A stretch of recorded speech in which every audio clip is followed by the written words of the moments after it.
आप देख रहे हैं नेट्रिक न्यूज, साहस सच कहने का। अपने पार्टी के लिए इन्होंने धनोपार्जन किया है, पार्टी के लिए दफ्तर बनाया है और समाज में नैरेटिव सेट किया है इन्होंने कि मेरे अलावा कोई भी नहीं। बिल्डरों को फैसिलिटी देने के अलावा कुछ भी नहीं हो रहा है इस इलाके में। हम लोग की बहुत उम्मीद थी। एनक्रोचमेंट कितना हो रखा है, पार्किंग की सुविधा नहीं है, बेसिक एम्यूनिटीज, हॉस्पिटल्स, स्कूल्स वगैरह यहाँ पे नहीं है। टैक्स हम दे रहे हैं, गाड़ी ले रहे हैं तब भी टैक्स दे रहे हैं, स्टेट पार करते हैं तब भी टैक्स दे रहे हैं, टोल टैक्स अलग दे रहे हैं। टैक्स पर जनता को इतना टैक्स लाद दिया गया है कि बेटा कमाओ खाओ और कुछ मत सोचो। नाम है अटल चौक और बीजेपी की सरकार 10 वर्षों से एक अटल जी के नाम पे एक प्रतिमा तक नहीं लग पाई है। ये हम सभी लोगों के लिए शर्म की बात है। मैं कहता हूँ कि आप दिल्ली को कुछ भी बोलो, लेकिन फिर भी अगर मैं गाजियाबाद से बात करता हूँ, कुछ भी अगर दिक्कत होती है तो आप दिल्ली क्यों भेजते हो? किसी भी पार्टी का मैक्सिमम जो लोग हैं बाहुबली होते हैं और इन लोगों से आम आदमी नहीं उलझ सकता। जनता के लिए इन्होंने कुछ दिया तो महंगाई दिया, भ्रष्टाचार दिया और लोगों को ये थोपा जा रहा है कि तुम भ्रष्ट हो, तुम भ्रष्ट हो, तुम भ्रष्ट हो। कि अगर 1 लाख की आबादी हो जाए तो आपको गवर्नमेंट हॉस्पिटल देना पड़ेगा, तो आपने क्यों नहीं दिया? अब सीए कहता है इतने पैसे लगेंगे जी, कमिश्नर ऑफिस में जाओ कहते हैं नहीं इतने में सेटलमेंट होगा जी। किसी का 80 लाख का नोटिस आया, किसी का 60 का आया। जो जिस हैसियत में धंधा कर रहा है उसका वो थैला लेकर घूम रहा है। क्या नाम है साहब? मेरा नाम केदार सिंह है और मैं यूएनआई की सोसाइटी में रहता हूँ साहब। अभी तक हम लोग जो देख रहे हैं, हमारे पिछले 2 सेशन से तो हमारे बीजेपी के लोग हैं, पार्षद भी हैं और विधायक भी रहे हैं।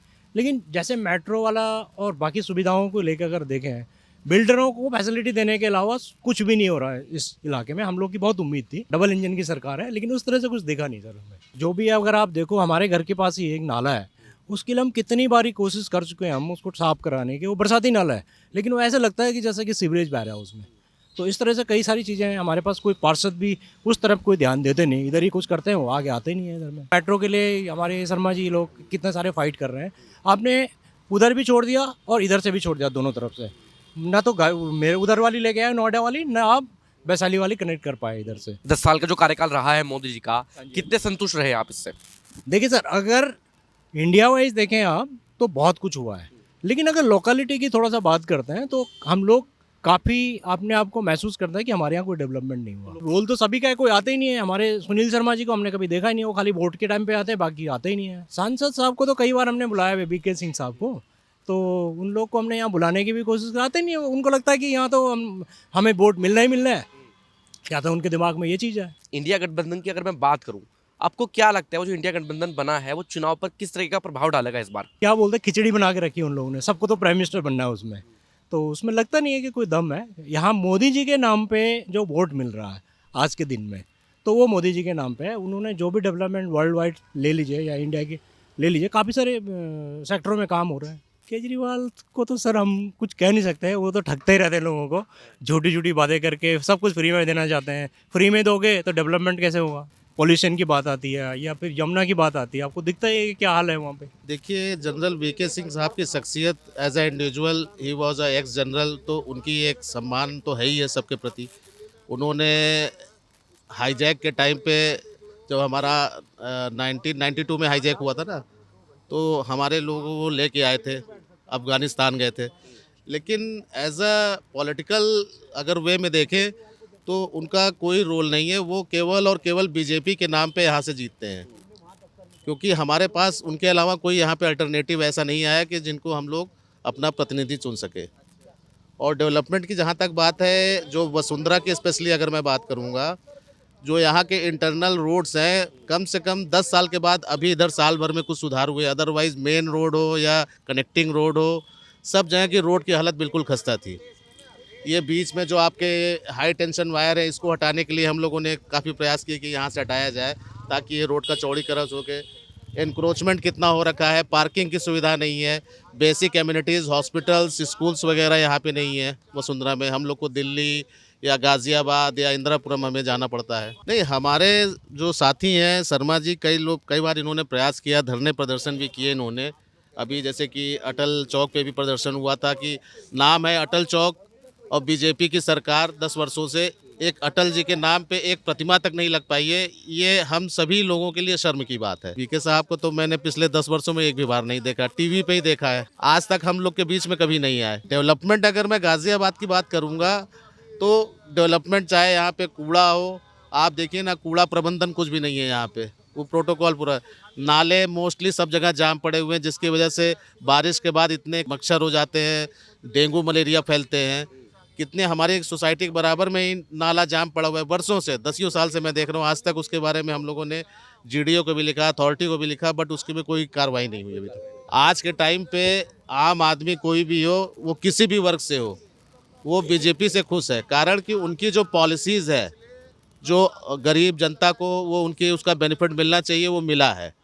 चाहे वो उज्ज्वला योजना हो, गैस चूल्हा हो, मकान हो, टॉयलेट्स हो, ये सब उनकी अचीवमेंट है। बट हमारे यहाँ अभी अच्छा विपक्ष कोई नहीं है, ऐसा कोई व्यक्ति नहीं है। व्यक्ति का व्यक्तित्व भी नज़र आना चाहिए ना। चाहे नीतीश कुमार हो, वो लोकल नेता हैं, चाहे आप ममता बनर्जी की बात करें, वो एक रीजनल क्षेत्र है जो बंगाल से है, नीतीश जी बिहार से हैं। उनका नेशनल राजनीति में कोई ऐसा व्यक्तित्व नहीं है जिसको लोग अप्रिशिएट करें। अगर मोदी जी के बाद मैं किसी और को देखना चाहूँगा, वो है नितिन गडकरी जी। गडकरी साहब ने अपने डिपार्टमेंट का जो डेवलपमेंट किया है पैन इंडिया, वो नज़र आता है। चाहे आप मेन इंडिया दिल्ली एनसीआर की बात कर ले, या रिमोट नॉर्थ ईस्ट आप बात कर ले, अरुणाचल, मेघालय, नागालैंड, आज वहाँ पे अच्छे अच्छे नेशनल हाईवेज बन चुके हैं। अगर वो देश के लिए काम करे, ठीक है, अगर आप देश के लिए अगर आप काम कर रहे हो, तो देश में बहुत सारी चीज़ ऐसी थी, जैसे हमारी सैनिक व्यवस्था थी, उसमें भी अच्छा काम हुआ है। ये स्वच्छता के ऊपर लोग जागरूक नहीं थे, उस पर भी जागरूक हुए हैं। और सबसे पहली बात, अगर आप प्रधानमंत्री की बात कर रहे हो, ठीक है, वो बीजेपी के, लेकिन सबसे पहले हमारे देश के प्रधानमंत्री हैं, और उनको भी ये समझना चाहिए कि वो हमारे देश के प्रधानमंत्री हैं। और मेरा तो यही राय है कि जो देश के प्रधानमंत्री बन जाए, वो पार्टी से अलग होकर देश को चलाने की सोचे। और प्रधानमंत्री सबके लिए अगर मैं अपने छोटे बच्चों को सिखा रहा हूँ, तो प्रधानमंत्री मोदी जी ही हैं। देश के लिए अच्छा काम कर रहे हैं। लेकिन अगर जो, और 5 नंबर इसलिए भी काटना चाहूँगा, जो आपने वादे किए थे, शिक्षा और चिकित्सा। मैं बात करता हूँ दिल्ली की। दिल्ली में, अगर मैं बचपन से दिल्ली में रहा हूँ, और शिक्षा और चिकित्सा ऐसा नहीं था कि नहीं था वहाँ पे, बट अब जो व्यवस्था हुई है वो लोगों को भी पता है। अब लोग कहेंगे कि 100 काम हुए, 100 काम तो ठीक नहीं होता राजनीति में, लेकिन अगर 100 काम में अगर 70 काम ठीक है, तो लोगों को वाहवाही करना चाहिए। मैं कहता हूँ कि आप दिल्ली को कुछ भी बोलो, लेकिन फिर भी अगर मैं गाजियाबाद से बात करता हूँ, कुछ भी अगर दिक्कत होती है, तो आप दिल्ली क्यों भेजते हो हॉस्पिटल में? 7वीं 8वीं का क्लास का बच्चा अगर पास हो जाता है, तो यहाँ से आधार कार्ड चेंज करा के दिल्ली आप क्यों भेजते हो? कहीं ना कहीं व्यवस्था अच्छी है, तभी आप भेज रहे हो ना दिल्ली। तो वो व्यवस्था आपको यहाँ करना चाहिए। जो गाजियाबाद की अगर मैं बात करूँ पर्टिकुलर, गाजियाबाद में एक बात करें, अभी हमारे सतोष अंकल थे जो बहुत पुराने हैं, और ये उनके कहने नहीं, ये हमारे हेल्थ मिनिस्ट्री और शिक्षा मिनिस्ट्री में भी है कि अगर 1 लाख की आबादी हो जाए तो आपको गवर्नमेंट हॉस्पिटल देना पड़ेगा। तो वो आपने क्यों नहीं दिया? मैं वसुंधरा की बात करूँ, पिछले 10 साल से मैं रह रहा हूँ, 1 लाख आबादी के साथ 7 लाख आबादी हो गई, हमने तो हॉस्पिटल यूज किया नहीं। अब हम अपने बच्चों के लिए फ़ाइट कर रहे हैं, हो सकता है कि वो भी यूज नहीं करें। जो आपने वादे किए, तो वो आपने वादे पूरे नहीं किए। और जो अगर वादे पूरे कर रहे हैं, मैं बात कर रहा हूँ, हमारे अच्छे मुख्यमंत्री हैं, ऐसा नहीं है कि नहीं। लोग चाहे कुछ भी अगर बोले, जो सच्चाई के ऊपर बोलता है, लोग उसके पीछे पड़ते हैं। अरविंद केजरीवाल जी, उन्होंने शिक्षा चिकित्सा पे काम किया है, और लोगों को मानना पड़ेगा। बीजेपी इस चीज पे फेल रही है, शिक्षा और चिकित्सा पर फेल रही है बीजेपी। और किसी को भी मूलभूत सुविधाएं शिक्षा और चिकित्सा चाहिए। हम लोग जो टैक्स देते हैं ना, टैक्स इसलिए देते हैं कि टैक्स का सुविधा मिले। लोग टैक्स चोरी क्यों करते हैं? अगर आपने टैक्स लिया और टैक्स बताया, टैक्स के पैसों से अगर आपने बोला कि भाई शिक्षा चिकित्सा अगर मिलेगा, एक नॉर्मल 12वीं तक स्कूल तक, एक नॉर्मल इलाज तक, जैसे अगर आप बाहर जाते हो, आउट ऑफ इंडिया जाते हैं, तो लोग टैक्सेस देते हैं, उनको पता है कि टैक्सेस के पैसे से उनको शिक्षा और चिकित्सा मिल रहा है, और वही चीज़ यहाँ नहीं मिल रहा है, इसलिए लोग चुराते। कहते हैं अगर मैं टैक्स भी दूँ, फिर भी मेरे को प्राइवेट स्कूल में भेजना है, प्राइवेट हॉस्पिटल में जाना है, तो टैक्स भी क्यों दूँ मैं? तो शिक्षा चिकित्सा की तो हालत बहुत ख़राब है। और बात कर रही हूँ कि फ्री, देखो फ्री जो मूलभूत सुविधाएँ चाहिए, अगर मैं दिल्ली की बात करूँ, अगर उन्होंने इलेक्ट्रॉनिक के लिए दिया या हॉस्पिटल दिया, और तो स्कूल में व्यवस्था दी, तो देखो अच्छा दिया। और ऐसा नहीं है कि सबके लिए फ्री है। अगर मैं एक कूलर यूज कर रहा हूँ तो मेरे लिए फ्री है, अगर मैं एसी यूज कर रहा हूँ तो उसके लिए फ्री नहीं है, क्योंकि उसका यूनिट ज़्यादा आएगा तो पे करना पड़ेगा। आपने उस चीज़ को मत लेके जाओ कि फ्री है। फ्री सबके लिए नहीं है यार। मैं गरीब हूँ तो 200 यूनिट यूज करूँगा, मैं अमीर हूँ एसी करा रहा हूँ तो 400 यूनिट यूज करूँगा, तो मुझे पे करना पड़ेगा। तो इसलिए जो आपने वादे किए थे, हाँ देश में आपने अच्छा काम किया है, लेकिन लोकल लेवल पे जो काम करना चाहिए था वो आपने नहीं किया बिल्कुल भी। जब से मैं यहाँ आया हूँ मुझे दो चीज़ बड़ी परेशान कर रही है, एक तो पॉल्यूशन, एक ट्रैफिक। बड़ा नॉनसेंस ट्रैफिक है यहाँ पे, कोई पता नहीं चलता कहाँ से आदमी कहाँ निकाल लेता है, और कोई ट्रैफिक पुलिस की व्यवस्था या कुछ मुझे ऐसा नज़र नहीं आ रहा जिसमें कि मैं कुछ तारीफ़ कर पाऊँ।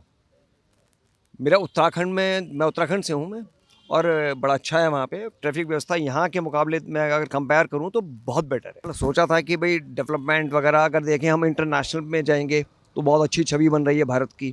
नेशनल वाइड भी टाइम लगेगा तो हम एक टर्म और देंगे मोदी जी को। समस्या ये आ गई है कि सब के सब बाहुबली हैं ज़्यादातर, चाहे कोई भी किसी भी पार्टी का, मैक्सिमम जो लोग हैं बाहुबली होते हैं, और इन लोगों से आम आदमी नहीं उलझ सकता। तो ये तो अब इनको थोड़ा सा अपना राजनीति का चश्मा बदलना पड़ेगा कि हमें अच्छे लोगों को हम टिकट दें, और जिससे कि हम लोग उनसे खुल के मिल सकें, हम लोग बुलाएं उन्हें, कहीं इनवाइट करें तो वो लोग भी प्यार से हम लोग के साथ गले मिलें। जैसे इलेक्शन के टाइम होता है कि भाई बाबू जी करते हैं और पैर छूते हैं, इलेक्शन के बाद तो फिर वो ख़त्म हो जाता है, सद्भाव ख़त्म हो जाता है। और ये केवल यहाँ नहीं है, सब जगह ऑल ओवर मैं देखा है, पूरे भारत के अंदर देखा है मैंने, सब जगह ये हालात है और कोई पार्टी अछूती नहीं है। टक्कर का है कोई मोदी जी के अलावा? नहीं, टक्कर किस मामले में? आप टक्कर किस मामले में मान रहे हो कि टक्कर का क्या ऐसा, उनमें क्या एक्स्ट्रा है? उनके पास भी 2 हाथ है, उनके पास भी 2 पैर है, उनके पास भी 2 आँख है, सारे। टक्कर किस मामले में? आप एक टक्कर मिनट, किस मामले में टक्कर? भाई साहब उनकी सोच, उनका नज़रिया, जो विज़न कहाँ लेके गए हैं। ऐसा नहीं, हमने अब तक तो हम कांग्रेस गवर्नमेंट में रहे हैं और ये भी नहीं कह सकते कि तरक्की नहीं हुई, लेकिन पिछले 10 वर्षों में जो हुआ है वो इतना तो नहीं हुआ है ना। मतलब 5 काम कोई बड़े जो आपको पसंद आए हो मोदी जी के? भैया आप ये मान लीजिए कि हमारी इंटरनेशनल में जैसे लोग बाग बताते हैं, मैं तो कभी विदेश गया नहीं, लेकिन कहते हैं साहब कि हमारा पहले वहाँ पे सम्मान नहीं था, लेकिन अब सम्मान बहुत मिलता है भारतीय को। मुझे तो नोटबंदी से अच्छी लगी थी वैसे। लोग, हाँ, लोग बाग जो है खिलाफ रहे, लेकिन मैं बड़ा खुश था। आप क्यों खुश थे?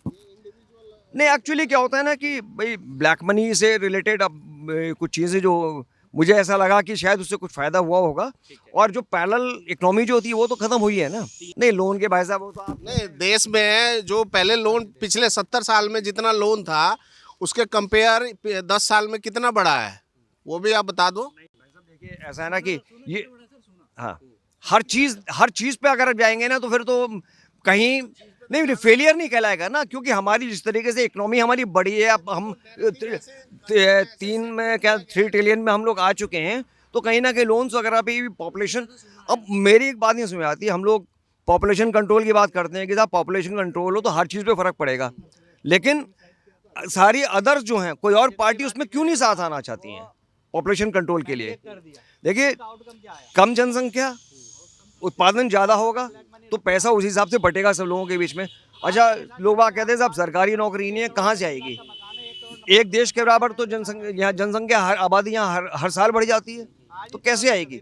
मतलब कुछ सोचना पड़ेगा ना, और सब लोग संयुक्त रूप से क्यों नहीं सोचते हैं? हाँ जी सर, अब आप मुझे एक बात बताइए, आपके नज़रिए से बीजेपी के 10 साल कैसे निकले? सर, बीजेपी के 10 साल मेरे नज़रिए से ना केवल प्रोपगंडा और धन उपार्जन में ही गए हैं। इनके अपने पार्टी के लिए इन्होंने धन उपार्जन किया है, पार्टी के लिए दफ्तर बनाया है, और समाज में नैरेटिव सेट किया है इन्होंने कि मेरे अलावा कोई भी नहीं, मैं हूँ, मैं ही हूँ, जो हूँ मैं हूँ। बाकी जनता के लिए इन्होंने कुछ दिया तो महंगाई दिया, भ्रष्टाचार दिया, और लोगों को ये थोपा जा रहा है कि तुम भ्रष्ट हो, तुम भ्रष्ट हो, तुम भ्रष्ट हो। भ्रष्टाचार किस तरीके का भ्रष्टाचार? हर तरीके का भ्रष्टाचार है। आज के डेट में किसी भी गवर्नमेंट दफ्तर में आप चले जाओ, बिना पैसे के काम नहीं होगा। किसी भी थाने में चले जाओ, बिना पैसे का काम नहीं होगा, पैसे दोगे तो काम होगा। पहले अगर 10 रुपया रिश्वत लगता था तो आज 100 रुपया लग रहा है। ये भी एक्सेप्ट कर रहे हैं कि पहले भी भ्रष्टाचार था? बिल्कुल था, पहले भी भ्रष्टाचार था, आज उसके 10 गुना बढ़ गया है। और कमाई जो थी लोगों की, पहले 100 रुपये कमाते थे तो आज 80 रुपये कमा रहे हैं।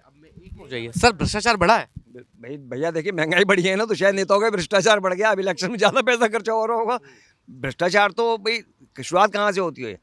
भाई मेरा मानना है भाई साहब कि ज्वाइनिंग होती है बंदे की, तो बगैर पैसा दिए ज्वाइनिंग तो नहीं होती है ना। अगर सिपाही का तबादला होता है वो भी पैसा दे के होता है, वो शायद वहाँ ही महंगा हो गया होगा, तो सब जगह महंगा। मानते हैं कि भ्रष्टाचार है? बिल्कुल है, बिल्कुल है। सब सफ़र करते हैं भाई साहब भ्रष्टाचार से। ये भ्रष्टाचार ही तो है जो पॉल्यूशन है, और ये सारा का सारा ये गवर्नमेंट अपने विपक्षियों पे ना, अपने प्रतिद्वंदियों को ही भ्रष्टाचार दिख रही है, अपनी भ्रष्टाचार नहीं देख रही है। अपनी भ्रष्टाचार मैं कह रहा हूँ कि ईडी का छापा ठीक है, आप जो गलत कर रहे हैं, देखो कानून सबके लिए बराबर है। और ये जो कानून सबके लिए बराबर है, हमारे बीच में आपको भूपेंद्र भैया भी है, वो भी आपको बताएंगे। जब कानून अगर एक जगह आप चोरी कर रहे हो तो भाई दूसरी विपक्ष पार्टी चोरी कर रही है तो ईडी के पास आप भेज देते हो। बट वही पवार साहब जी, अजीत पवार जी, एक दिन पहले आप बोलते हो 1500 करोड़, 15,000 करोड़, और अगले दिन आप उसको अपनी पार्टी में मिला लेते हो। एक दिन पहले बोला चक्की पीसोगे, चक्की, और नेक्स्ट डे उसको बुलाया जाता है, उप मुख्यमंत्री बनाया जाता है और उनको फाइनेंस मिनिस्टर भी बनाया जाता है। तो ये कहाँ की ईडी की राजनीति है? जहाँ जहाँ इलेक्शन हो रहे हैं वहाँ वहाँ विपक्ष पार्टी के ऊपर ही जोर दिया गया। तो ईडी अगर करना है तो सबके लिए किए, और कानून सबके लिए बराबर होता है। ये नहीं कि विपक्ष पार्टी के पास आप भेज रहे हो और दूसरों के पास नहीं भेज रहे हो। क्या भाजपा कोई वॉशिंग मशीन है क्या? भाजपा वो तो वही बताएंगे कि कौन सा डिटर्जेंट उनके पास है, कौन सी मशीन है। देखो, वॉशिंग मशीन में सबसे बेटर IFB और वर्लपूल है। हमें तो लगता है उनसे भी कोई बेटर इन्होंने मशीन वो बना दिया है, जिसमें डालो, हाँ, मोदी मशीन तो नहीं कहेंगे, बीजेपी मशीन, उसमें डालो निकालो एकदम बिल्कुल ब्राइट हो जाता है। चाहे जितने भ्रष्ट हों आप, यहाँ के असम के मुख्यमंत्री कितने भ्रष्ट में लिप्त थे, कांग्रेस में थे, तो अब इनके आगे मुख्यमंत्री बन गए, पूरा भ्रष्टाचार खत्म उनका। अभी आप अमित शाह के बेटे 50,000 रुपये से धंधा स्टार्ट किया उन्होंने, पिछले 4 साल में 500 करोड़ का धंधा कर दिया। भाई मैं भी एक छोटा सा व्यापारी हूँ, मुझे भी बताओ ऐसा कौन सा व्यापार है जो 50,000 से स्टार्ट करके 500 करोड़ का धंधा हो जाए। इन्होंने GST लिया है, अच्छी बात है, GST से बेनिफिट भी है, बट इम्प्लीमेंट इतनी गलत हुआ कि आज मैं भी थैला लेकर ना CA के यहाँ दौड़ रहा हूँ। 2017, 18, 19 की अब नोटिस आ रहे हैं। गलती सरकार की है और भुगत जनता रही है। वही अब CA कहता है इतने पैसे लगेंगे जी, कमिश्नर ऑफिस में जाओ कहते हैं नहीं इतने में सेटलमेंट होगा जी। किसी का 80 लाख का नोटिस आया, किसी का 60 का आया, जो जिस हैसियत में धंधा कर रहा है उसका वो थैला लेकर घूम रहा है। तो भ्रष्टाचार आप बताओ ना, आप भ्रष्टाचार की बात कर रहे हो, कम कहाँ हुआ है?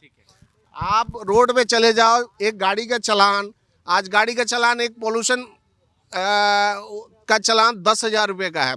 रोड की हालात देख लो आप साहिबाबाद से और इंदिरापुरम चले जाओ, ढंग से आप नहीं पहुंच पाओगे, इतने गड्ढे और इतने रोड पे वो है।